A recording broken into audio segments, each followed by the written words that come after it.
نحمده ونصلي على رسوله الكريم اما بعد فاعوذ بالله من الشيطان الرجيم بسم الله الرحمن الرحيم رب اشرح لي صدري ويسر لي امري واحلل عقدة من لساني يفقهوا قولي۔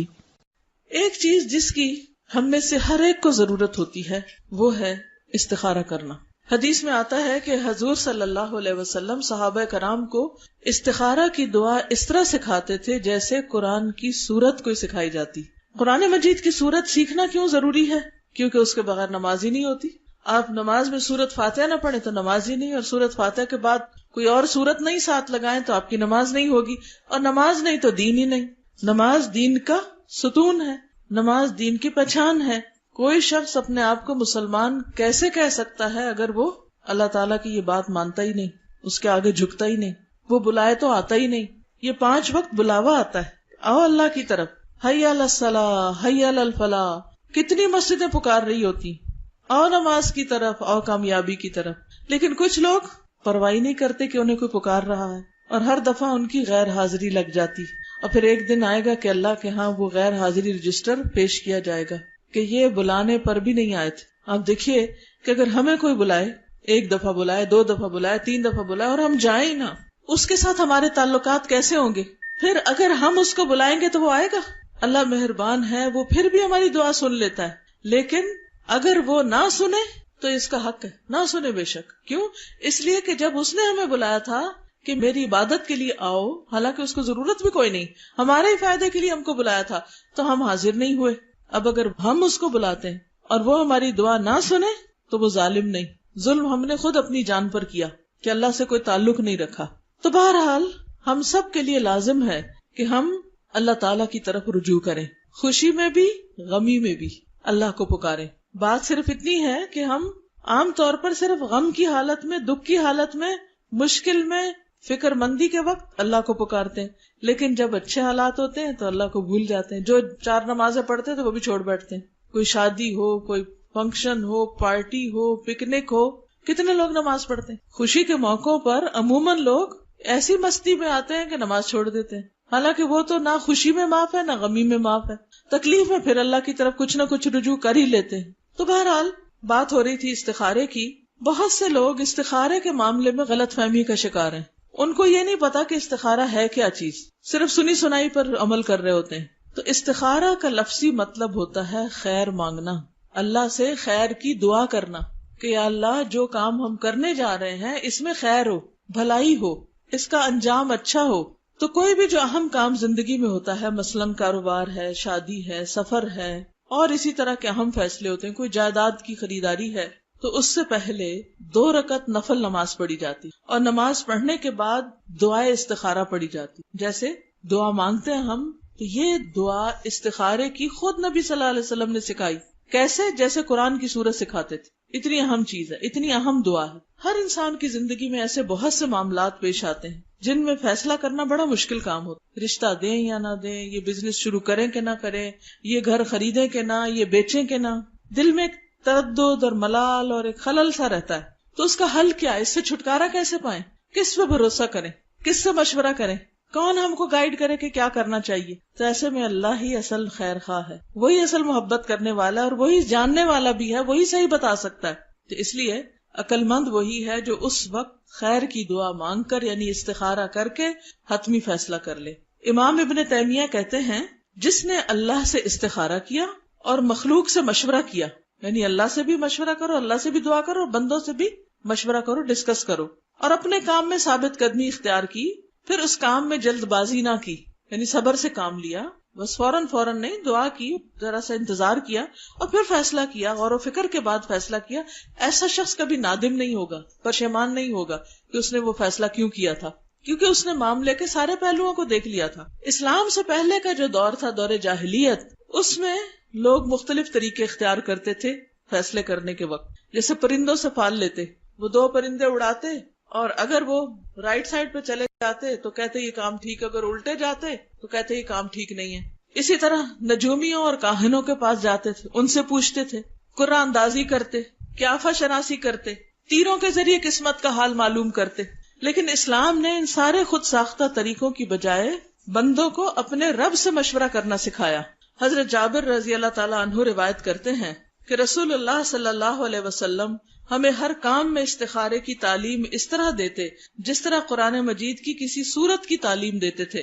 آپ فرماتے، تم میں سے کوئی شخص جب کسی کام کا ارادہ کرے تو فرض کے علاوہ 2 رکعتیں نماز پڑھے اور یہ دعا مانگے، اور پھر استخارہ کی دعا۔ استخارے کی دعا کا مطلب کیا ہے؟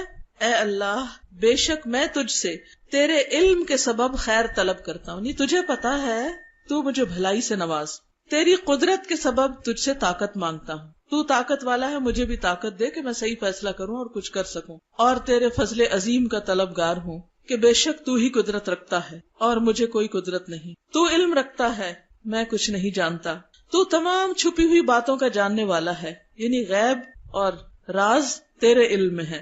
اے اللہ، اگر یہ کام یعنی جس کے لیے میں استخارہ کر رہا ہوں تیرے علم کے مطابق میرے دین، معاش یعنی کاروبار اور کام کے انجام کے اعتبار سے میرے لیے بہتر ہے تو اسے میرے مقدر کر دے، میری قسمت میں کر دے، اور اسے میرے لیے آسان کر دے، پھر اس میں میرے لیے برکت پیدا کر دے، مبارک کر دے، اس کو کوئی رشتہ ہے، کاروبار ہے، اس کو مبارک بنا دے۔ اور اگر تو جانتا ہے کہ یہ کام میرے دین، معاش یعنی کاروبار اور کام کے انجام سے برا ہے تو اسے مجھ سے دور کر دے اور مجھے بھی اس سے دور کر دے، یعنی پھر میں یہ کام نہ کروں، اور جہاں بھی خیر ہو اسے میرا مقدر بنا دے، پھر مجھے اس پر راضی کر دے، یعنی اگر خیر ادھر ہے تو یہ ہو جائے، یہاں خیر نہیں تو جہاں خیر ہے مجھے ادھر موڑ دے، میرا دل اس طرف کر دے، مجھے وہ راہ دکھا دے۔ تو یہ دعا اگر قبول ہو جائے بندے کی تو یا تو جو اس کام میں وہ استخارہ کر رہا ہے وہ بہتر ہے تو وہی ہو جاتا ہے اور اس میں فائدہ ہو جاتا ہے انسان کو، یا پھر یہ ہے کہ انسان کا دل اس سے اٹھ جاتا ہے یا کوئی سبب بن جاتا ہے اور وہ کام نہیں ہوتا۔ تو اس دعا میں پہلے اللہ تعالیٰ کے علم کا ذکر ہے کہ تو بڑا علم والا ہے، قدرت کا اقرار ہے کہ تیری طاقت اور قدرت بہت بڑی، پھر اپنی کم علمی اور عاجزی کا اظہار ہے کہ اللہ مجھے تو کچھ پتا ہی نہیں، تو جانتا میں نہیں جانتا، قدرت تیری ہے میری نہیں ہے۔ تو دعا کی قبولیت میں یہ بڑا اہم فیکٹر ہے کہ انسان دعا مانگتے وقت اپنی عاجزی اور بندگی اور بے بسی کا اظہار کرے، اور پھر اللہ تعالیٰ سے یہ التجا کرتا ہے انسان کہ اللہ تو اپنے خاص فضل کی وجہ سے مجھے صحیح فیصلے کی توفیق عطا کر۔ خاص طور پر جس چیز میں استخارہ کیا جاتا ہے وہ شادی کا معاملہ ہے، جس میں استخارے کی تعلیم نبی صلی اللہ علیہ وسلم نے خود دی ہے۔ حضرت ابو ایوب انصاری رضی اللہ تعالیٰ عنہ روایت کرتے ہیں، آپ کو معلوم ہے نا ابو ایوب انصاری کون تھے؟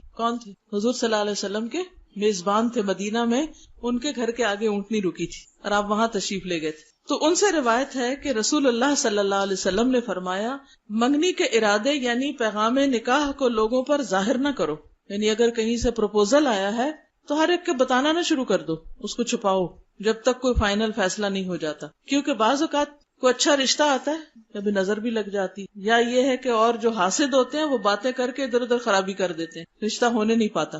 تو کہا کہ جو اگر کوئی پیغام دے تو اس کو ظاہر نہ کرو، یا کسی انسان سے پہلے نہ بات کرو، بلکہ کیا کرو، وضو کرو، اور اچھے طریقے سے وضو کرو، ٹھیک ٹھاک پورے شعور سے، اور ویسے بھی وضو اچھا کرنا چاہیے، کیونکہ ایک مرتبہ نبی صلی اللہ علیہ وسلم نے دیکھا کہ لوگ پاؤں دھو رہے ہیں اور ایڑیاں خشک ہیں، تو آپ نے بلند آواز سے فرمایا، ویل للعقاب من النار، ان ایڑیوں کے لیے آگ سے ہلاکت، ان ایڑیوں کے لیے آگ ہے۔ یہ کیسا وضو ہے کہ جس میں بس ایسے ہی پاؤں آگے کیا، دھویا اور پیچھے سے ایڑیاں خشک، نہ ملا نہ دھویا نہ دیکھا نہ گیلا کیا۔ تو ہر نماز میں اچھی طرح وضو کرنا چاہیے، لیکن استخارے میں اور ذرا دھیان سے، توجہ سے، تاکہ دعا میں دل لگے۔ اور نماز پڑھو جو اللہ نے تمہارے لیے لکھی ہے، یعنی 2 رکعت پڑھو یا 4 پڑھو، جتنی پڑھنی ہے پڑھ لو، کوئی 2 ہی کی شرط نہیں ہے۔ پھر اپنے رب کی تعریف کرو، حمد و ثنا کرو، اس کی بزرگی بیان کرو، پھر کہو، اے اللہ، بے شک تو قدرت رکھنے والا ہے اور میں قدرت نہیں رکھتا، تو جانتا ہے میں نہیں جانتا، اور تو ہی تمام غیبوں کا علم رکھتا ہے۔ پس اگر تیرے نزدیک اس رشتے میں جس کا نام فلاں ہے، یعنی نام لیا جائے اس بندے کا یا بندی کا، میرے دین، میری دنیا اور میری آخرت کی بھلائی ہے تو اسے میرا مقدر کر دے، اور اگر اس کے علاوہ کوئی اور میرے دین اور دنیا اور آخرت کے اعتبار سے بہتر ہے تو اس کا میرے حق میں فیصلہ کر دے، یعنی پھر میرا رشتہ وہاں کروا دے، یا فرمایا میرا مقدر بنا دے، یعنی جو بندہ میرے حق میں اچھا میرے مقدر میں اس کو کر دے۔ کتنی اچھی دعا ہے، ہر دفعہ نفل پڑھے انسان، اور ہر دفعہ ایسی دعا جو رشتہ آیا اگر وہ نہ بھی ہو تو انسان کو ملال نہیں ہوتا کہ اللہ نے کوئی اور بہتر مقدر میں رکھا ہوگا، کیونکہ ہم اچھے کی دعا مانگ رہے ہیں، اور ہر چیز کا ایک وقت ہوتا ہے، اپنے وقت پر آ کر وہ چیز ہو جاتی ہے، ہم جلدی بچاتے ہیں کہ جلدی ہو جائے، حضرت یوسف علیہ السلام جن کے پیچھے بہت سی عورتیں پڑ گئی تھی تو بڑے پریشان ہو گئے. انہوں نے دیکھا کہیں کوئی ٹھکانا ہے ہی نہیں کہ میں اپنا ایمان بچاؤں, تو انہوں نے اللہ تعالیٰ سے دعا کی, رب السجن احب الی مما یدوننی الی, اللہ میرے نزدیک میرے لیے تو جیل ہی اچھی اس چیز سے جس کی طرف یہ سب مجھے بلا رہے ہیں. تو بہرحال اللہ نے ان کی دعا قبول کر لی, اور لوگوں کے دل میں بھی یہی آیا کہ اس بندے سے جان چھڑاؤ, اس کو جیل میں کر دو, بغیر کسی قصور کے. کئی سال جیل میں رہے, حتیٰ کہ وہ خاص وقت آ گیا جس میں نکل کر پھر ان کا واقعی رول ادا کرنا تھا ان کو, جس کے لیے اللہ نے ان کو پیدا کیا تھا. اب آپ دیکھیے کہ اگر وہ 6 مہینے بعد باہر آ جاتے یا سال بعد باہر آتے, کیا کرتے؟ پھر یہ انہی لوگوں میں پھر پھنس جاتے. تو کئی سال وہ رہے. وَلَبِثَ فِي السِّجْنِ بِضْعَ سِنِينَ, 9 اور اس سے کم کے لیے بدع کا لفظ آتا ہے. کئی سال تک وہ جیل میں رہے, اور وہاں رہ کر ان کو غور و فکر کا موقع ملا ہوگا, عبادت کا, ذکر کا, اپنی پہچان کرنے کا, کچھ اور اللہ تعالیٰ سکھانا چاہتا ہوگا. بہرحال اپنے ایک خاص وقت پر اللہ تعالیٰ نے ان کو جیل سے باہر نکالا, اور اس کے بھی ایک زبردست انتظام کیا, خود سبب پیدا کیا, خود دروازے کھلوا دیے جیل کے. تو اس سے یہ پتہ چلتا ہے کہ اگر کسی کام میں دیر ہو رہی ہے, مثلا لڑکی کی شادی میں دیر ہو رہی ہے یا لڑکے کی شادی میں دیر ہو رہی ہے, تو اس کے پیچھے کوئی اللہ کی حکمت ہوگی, کوئی وجہ ہوگی. کیا پتا آپ جلدی کریں اور دوسرے دن بچی گھر آئی بیٹھی یا کوئی اور ایسی پریشانی لگ جائے, تو اس لیے جلدی نہ مچائیں. اسی طرح ایک اور روایت میں آتا ہے, حضرت انس سے روایت ہے کہ جب حضرت زینب کی عدت پوری ہوئی, زید رضی اللہ تعالیٰ عنہ کے ساتھ نکاح ہوا تھا نا, اور رسول اللہ صلی اللہ علیہ وسلم نے حضرت زید سے کہا کہ جا کر زینب کے پاس میرا ذکر کرو, کیونکہ اللہ تعالیٰ کا حکم تھا کہ اب آپ شادی کریں گے. حضرت زید فرماتے ہیں کہ میں نے جا کر کہا, اے زینب خوش ہو جاؤ, مبارک ہو, مجھے رسول اللہ صلی اللہ علیہ وسلم نے تمہارے پاس بھیجا ہے, وہ تمہارا ذکر کرتے ہیں. اس سے ایک بات یہ بھی آپ دیکھیں کہ صحابہ کا مقام کتنا بڑا تھا, ان کا اخلاق کتنا بلند تھا. یہ وہی شخص ہیں جنہوں نے طلاق دی تھی حضرت زینب کو, نبی صلی اللہ علیہ وسلم انہی کے ذریعے میسج بھیج رہے ہیں. آج تو اگر کسی کو پتا چلے تو وہ وہی ختم کروا دے اور 10 الزام لگا دے. بہرحال زینب خوش ہو جاؤ, مجھے رسول اللہ صلی اللہ علیہ وسلم نے تمہارے پاس بھیجا ہے, وہ تمہارا ذکر کر رہے ہیں, یعنی نکاح کے لیے. تو زینب بولی, میں کچھ فیصلہ نہیں کروں گی یہاں تک کہ میں اپنے رب سے مشورہ کروں. جیسے اوپر کی حدیث میں تھا نا, کسی سے ذکر نہ کرو جب تک استخارہ نہ کرو, کسی بندے سے بھی مشورہ نہ کرو. ہم سارے جہان میں عام کر دیتے ہیں, پھر خیال آتا ہے اچھا بات پکی کرنے سے پہلے استخارہ بھی کر لیتے ہیں, یا کئی لوگ تو پکی کرنے کے بعد استخارہ کر رہے ہوتے ہیں. تو اب یہ زبان ہے, یہ کیا ہے, ایک دفعہ ہاں پھر نہ, پھر ہاں, کھیل بنا لیا ہم نے شادی کو بھی. تو بہرحال یہ کہہ کر وہ نماز کے لیے کھڑی ہو گئی, فوراً استخارے میں کھڑی ہو گئی. حالانکہ پیغام کس کا آیا تھا؟ اللہ کے رسول صلی اللہ علیہ وسلم کا. کیا اس میں بھی کوئی خرابی ہو سکتی تھی؟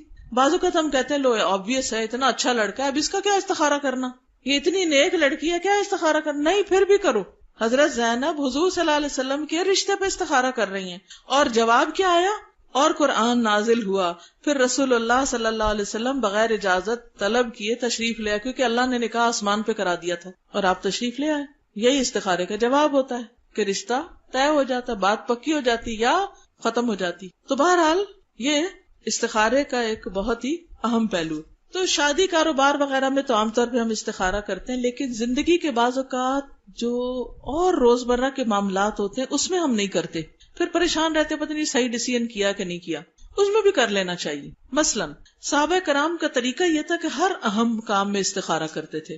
جب رسول اللہ صلی اللہ علیہ وسلم کی وفات کے بعد آپ کو دفن کرنے کا مرحلہ آیا, یعنی آپ فوت ہو گئے اور آپ کو کفن وغیرہ پہنا دیا گیا, تو یہ تھا کہ آپ کی قبر کس طرح کی ہو, بغلی ہو یا شق ہو, سیدھی ہو.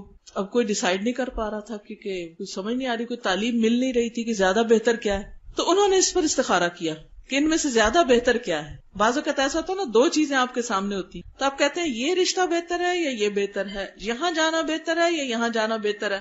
تو اسی طرح انہوں نے بھی اس پہ استخارہ کیا. اور کیا ہوا؟